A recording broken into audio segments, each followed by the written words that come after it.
Did you discuss Joe Biden, his son, or his family with the leader? It doesn't matter what I discussed, but I will say this. Somebody ought to look into Joe Biden's statement because it was disgraceful.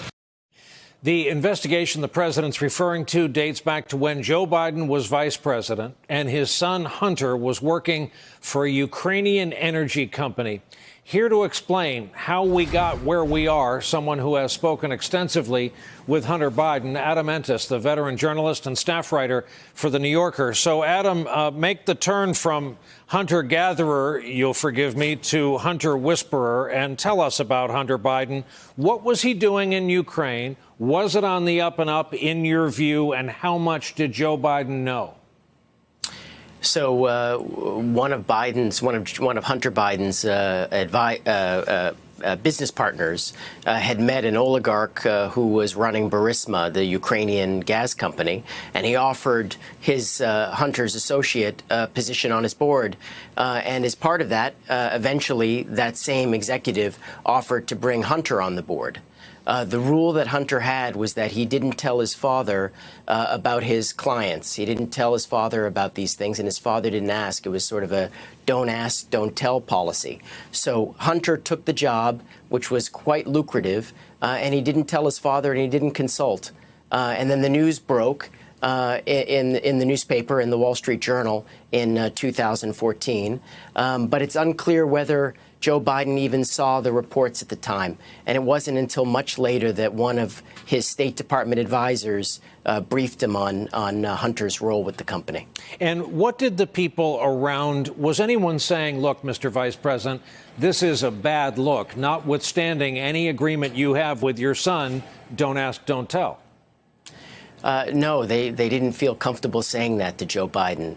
They knew that Joe's relationship with his two sons was very personal for him. And frankly, I think they were afraid to raise it with him. So they largely kept it to themselves, as far as I could tell, except for one State Department official, which raised it shortly before a newspaper published a story detailing this relationship that Hunter had with Burisma. And it was sort of a heads up that he was giving to Joe Biden in case he was asked questions about it by the media during a visit to Kiev.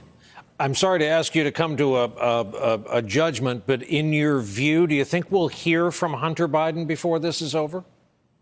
I don't know. I mean, I would say that Hunter doesn't really think that there's anything wrong with what he did.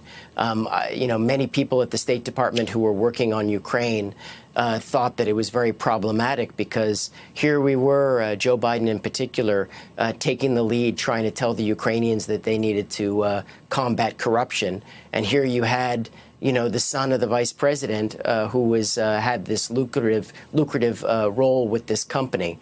So it was, I think it is definitely was a questionable decision that Hunter made, accepting this position on the board when his father was playing such a key role. And it's obvious that the executives at the company wanted Hunter on the board so they could say they had a Biden on the board.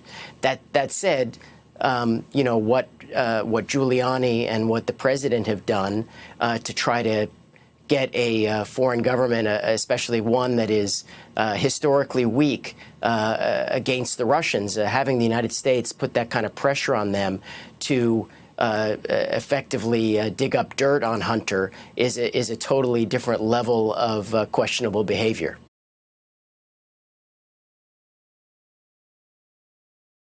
Hey there, I'm Chris Hayes from MSNBC. Thanks for watching MSNBC on YouTube. If you want to keep up to date with the videos we're putting out, you can click subscribe just below me or click over on this list to see lots of other great videos.